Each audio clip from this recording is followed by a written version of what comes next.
नमस्कार, मी कृपा सबका न्यूज अनकट मध्ये आपलं स्वागत करते। आजच्या पुणे कनेक्ट यामध्ये पाहणार आहोत पुण्यातील दिवसभरात घडलेल्या महत्त्वाच्या बातम्या।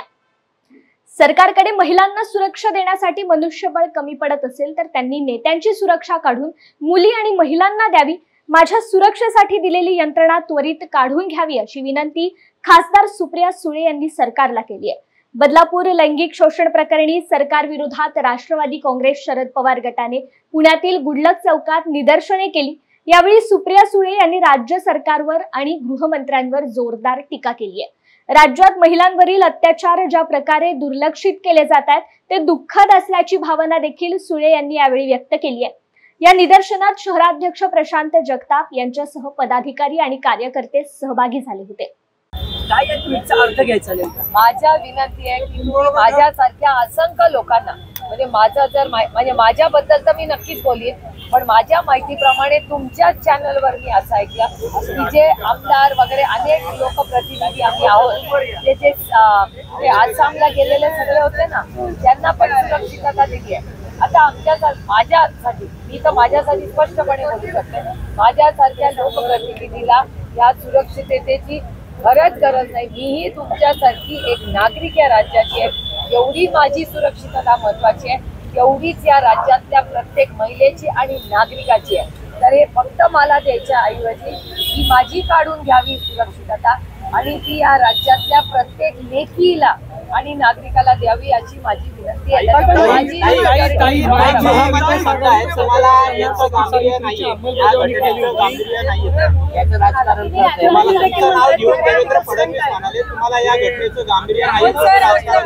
देवेंद्रजींनी माझ्यावर कितीही आरोप प्रत्यारोप केले, हा त्यांचा अधिकार आहे, ही लोकशाही आहे। त्याच्यामुळे जरूर त्यांनी माझ्यावर किती आरोप केले तरी मला चालेल, पण मी हात जोडून एक आई म्हणून, एक बहीण म्हणून, एक लेक म्हणून, एक नागरिक म्हणून या राज्याच्या गृहमंत्र्याला विनम्र पुन्हा पुन्हा विनंती करते की बाबा रे, तुम्ही या राज्याचे गृहमंत्री आहात। या राज्याची महिलेची सुरक्षितता आणि नागरिकांची सुरक्षितता ही तुमची जबाबदारी आहे। तुम्ही राज्याचे गृहमंत्री आहात। त्या ज्या नराधामांनी ही अशी गलिच्छ घटना केली त्याला फाशी देण्यासाठी त्याच्यासाठी यंत्रणा आहे। याच्यात राजकारण करून कोणी आंदोलन केलं ह्याला महत्व नाही, आणि आंदोलन करणं हा आमचा अधिकार। आम्हाला भारतरत्न डॉक्टर बाबासाहेब आंबेडकरांनी आम्हाला हा अधिकार संविधानाने दिलेला आहे। संविधानाच्या विरोधात हे सरकार आहे, आणि जर आम्ही आंदोलन करून आम्हाला जर शिक्षा होणार असेल ही शिक्षा आम्हाला मान्य आहे। कोलकात्यामधील महिला डॉक्टर अत्याचाराचं प्रकरण ताजं असतानाच बदलापूर येथील लहान मुलींचे शोषण झाल्याची संतापजनक बाब काल समोर आली आहे। या प्रकरणात शाळेतील कर्मचाऱ्याने लैंगिक अत्याचार केला असून याबाबत पुण्यातील गणेश मंडळांनी आपला संताप व्यक्त करत त्या नराधमाला फाशीची शिक्षा देण्याची मागणी केली आहे। पुण्यातील अनेक गणेश मंडळ तसेच पुणेकरांनी रस्त्यावर उतरून या घटनेचा तीव्र निषेध केलाय। बदलापूर येथील 4 वर्षाच्या मुलींवर जो त्या नराधमाने जो बलात्कार केला, अत्याचार केला, याच्यासाठी आम्ही तमाम पुणेकर आणि सर्व गणपती मंडळाचे कार्यकर्ते जे कायम रस्त्यावर असतो याचा जाहीर निषेध करतो। आणि अशा नराधमांना फाशी वगैरे केस वगैरे व्हायला नाही पाहिजे, यांना जागेवर इन्काउंटर केले पाहिजे, तरच याची दहशत बसेल। कारण वारंवार ह्या घटना घडत राहत आहे। यांना एकच उत्तर की यांचा इन्काउंटर झाला पाहिजे असं मी तमाम पुणेकरांच्या वतीने मी सांगतो। पुणे येथे जे कृत्य 4 वर्षीय मुलींचा लैंगिक अत्याचार करून झालं, आज आम्हाला लाज वाटते की आम्ही महाराष्ट्र देशामध्ये राहतोय, महाराष्ट्र प्रदेशात राहतोय। कारण की ह्या अशा नराधमांनी जे कृत्य करतात त्यांना वकील भेटला नाही पाहिजे, त्या नराधमांचं एन्काउंटर झालं पाहिजे, त्यांना फाशीची शिक्षा झाली पाहिजे। कारण का आपला देश असेल, आपला महाराष्ट्र असेल, हे कृत्य घडत असताना आपलेच लोक ह्या लोकांना पडद्या मागे घालतात। त्यामुळे महाराष्ट्र राज्याचे मुख्यमंत्री असतील, दोन्ही उपमुख्यमंत्री असतील, यांना आमची कळकळीची एक पुणेकर म्हणून एक कळकळीची विनंती आहे की जे कोणी हे कृत्य केलं असेल त्या नराधमांना फाशी झालीच पाहिजे। कोलकाता घटनेतील आरोपींना फाशी देऊन पीडित महिला डॉक्टरला न्याय द्या अशी मागणी करत डॉक्टर असोसिएशनने पुणे महानगरपालिकेसमोर धरणे आंदोलन केलंय। तत्पूर्वी शेकडो डॉक्टरांनी कॅन्डल मार्च काढत घोषणाबाजी केल्याचं पाहायला मिळालंय। कलकत्त्याचा जो आता विषय झालेला आहे त्याबद्दल निषेध म्हणून आपण इथे जमलेलो आहोत। कोणतीही स्त्री, मग ती नर्स असो, डॉक्टर असो, कुठलीही कर्मचारी असो, कामाच्या ठिकाणी असो किंवा कुठेही असो, तिला सुरक्षित वातावरण देणं हे मला वाटतं समाजातल्या प्रत्येक घटकाचं कर्तव्य आहे। त्याच्यामध्ये पुरुष आहेत, स्त्रिया आहेत, सगळेच आहेत। ही जी अतिशय घृणास्पद घटना जी झालेली आहे, बलात्कार करून खून करण्याची, ती अतिशय निषेध करण्याच्या योग्यतेची आहे। आणि एक डॉक्टर म्हणून मी मनापासून ह्या घटनेचा निषेध करते आणि सर्व घटकांना असं आवाहन करते की सर्व महिलांसाठी सुरक्षित वातावरण समाजाने एकजुटीने तयार होऊन ठेवावं कामाच्या ठिकाणी। कारण महिला आता घरात राहिलेल्या नाही आहेत, महिला बाहेर पडत आहेत घराच्या, तर घरातून बाहेर पडलेल्या महिलेला सुरक्षा देणं हे आपल्या सगळ्यांचं कर्तव्य आहे आणि त्यासाठी सगळ्यांनी एकजुटीने कामकाज करणं आवश्यक आहे। कोलकाता येथील विद्यार्थिनी डॉक्टर महिलेवर अत्याचार आणि तिची हत्या केल्याप्रकरणी संपूर्ण देशात संतापाची लाट उसळली आहे। यामध्ये पुण्यातील बीजे मेडिकल कॉलेज तथा ससून रुग्णालयातील डॉक्टरही सहभागी झाले असून येथील डॉक्टरांच्या सुरक्षिततेसाठी वाढ होण्यासाठी आता ससून रुग्णालयाकडून पावले उचलण्यात येत आहेत। त्यासाठी ससूनच्या कंपाऊंड भिंतींची उंची वाढवण्यात येणार असून आणखी 100 अतिरिक्त सीसीटीव्ही कॅमेरे लावण्यात येणार आहेत। यावर्षी 10 मे रोजी डॉक्टर दाभोळकर हत्या प्रकरणाचा निकाल लागला होता। त्यात सचिन अंदुरे आणि शरद कळसकर यांना जन्मठेप आणि 5 लाखांचा दंड अशी शिक्षा सुनावली गेली। परंतु यातील वीरेंद्र तावडे, ॲडव्होकेट संजीव पुनाळेकर, विक्रम भावे या 3 आरोपींची निर्दोष मुक्तता करण्यात आली आहे। या आरोपींच्या विरोधात उच्च न्यायालयात अपील दाखल करूनही सीबीआयने अपील दाखल केला नाहीये। सीबीआयने तातडीने अपील दाखल करणं आवश्यक आहे अशी मागणी मुक्ता दाभोळकर यांनी केली आहे। कृषी विभागात निवड झालेल्या मुलांची शिफारस होऊनही त्यांना अद्याप नियुक्ती देण्यात आली नाहीये। तसेच गेल्या 2 वर्षातील आयोगाच्या जाहिरातीमध्ये कृषी पदवीधरांसाठी एकही जागा नाहीये। त्यामुळे संतप्त झालेल्या कृषी अभ्यासक्रमाच्या विद्यार्थ्यांनी आज पुण्यातील गांजवे चौकातील अहिल्या लायब्ररी समोर एकत्रित येत आंदोलन केलंय। या आंदोलनाचा आढावा घेतलाय आमचे प्रतिनिधी शुभम केसकर यांनी। पाहूयात। एमपीएससी विद्यार्थ्यांचा प्रश्न हा महाराष्ट्रामध्ये काही नवीनच नाही। हा प्रश्न, हा मुद्दा हा नेहमीच चर्चेत आलेला आहे। एकत्रित बघायला गेलं तर आपण पुण्यामध्ये आहोत। काल रात्रीपासूनच एमपीएससीचे विद्यार्थी हे रस्त्यावरती उतरले होते आणि आता गांधीव चौकामध्ये बघू शकता की हजारोच्या संख्येने एमपीएससीचे विद्यार्थी भर उन्हामध्ये आंदोलनासाठी बसलेले आहे। एकत्रित प्रशासनाकडून जो घोळ झालेला आहे, 25 तारखेला एमपीएससीची आणि दुसरी कृषी विद्यापीठाची एक्झाम एकत्र लागल्यामुळे हा विद्यार्थ्यांमध्ये घोळ झालेला आहे। हा संताप त्यांनी थेट रस्त्यावरती उतरून व्यक्त केलेला आहे। आता आपल्यासोबत काही विद्यार्थी आहेत। मित्रा, काय सांगशील की तुम्ही भारताचं पुढचं भविष्य आहात, तुम्ही एमपीएससीची अभ्यास करता आहात आणि आज तुमच्यावरती रस्त्यावरती बसायची वेळ येते, काय सांगशील? सर, हे सगळं सरकारच्या चुकीच्या धोरणामुळे झालेलं आहे। आयबीपीएसचं जे शेड्यूल आहे ते 15 जानेवारी डिक्लेअर झालं होतं, तरी सुद्धा त्याच दिवशी एमपीएससीने एक्झाम ठेवली।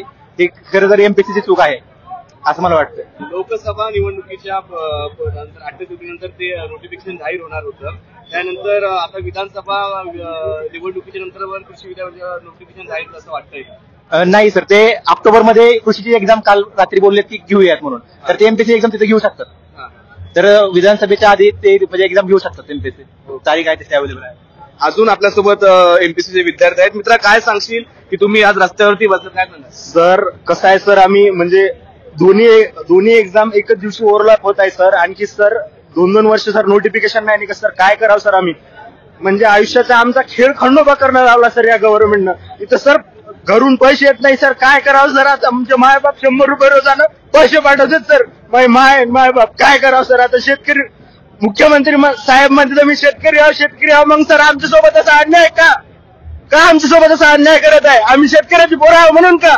कृषी मंत्री त्यांच्या जिल्ह्यामध्ये कृषी प्रदर्शनाचे उद्घाटन घेण्यात व्यस्त आहेत, त्यामुळे त्यांना इकडे लक्ष द्यायला वेळ मिळेल असं वाटत नाही।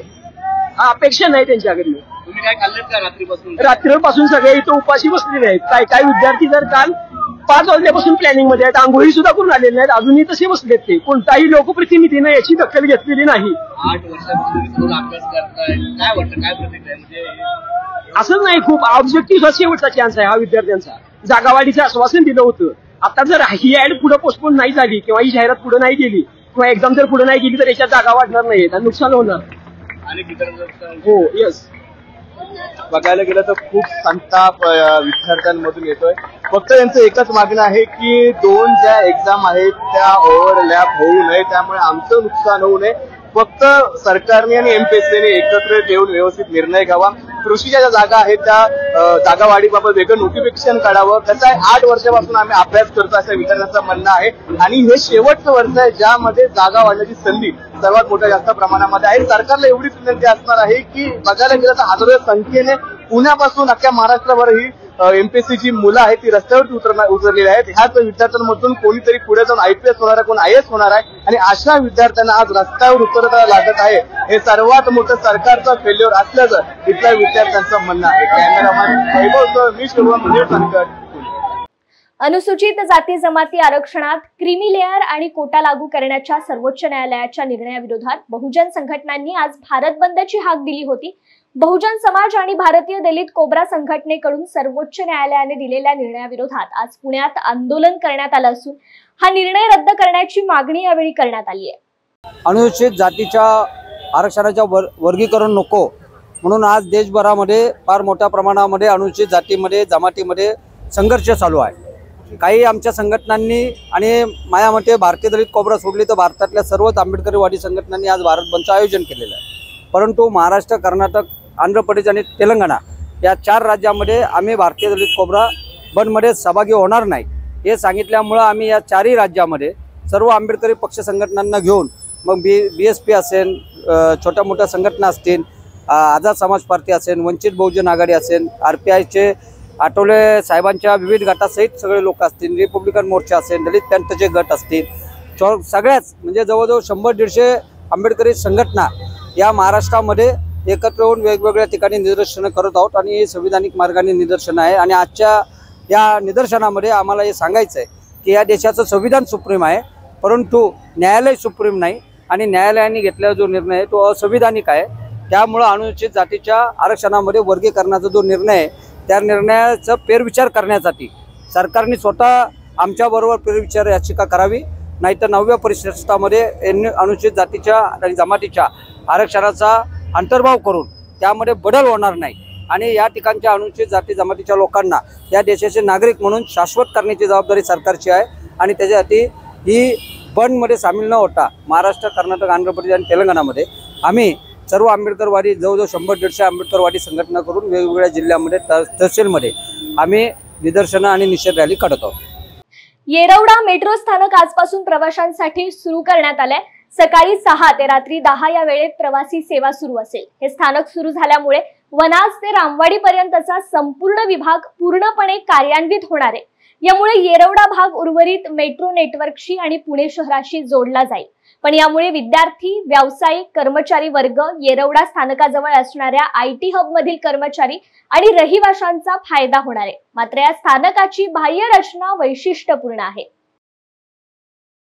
पुण्यातील जुने पर्वती जलशुद्धीकरण केंद्र आणि त्या अंतर्गत पर्वती MLR टाकी परिसर, पर्वती HIER टाकी परिसर आणि पर्वती टाकी परिसर, पर्वती टँकर पॉइंट, लष्कर जलकेंद्र, SNDT खडकवासला जॅकवेल, नवीन पर्वती जलशुद्धीकरण केंद्र, वडगाव जलकेंद्र परिसर येथील विद्युत, पिंपिंग विषयक आणि स्थापत्य विषयक तातडीचे देखभाल दुरुस्तीचं काम करण्यात येणार आहे.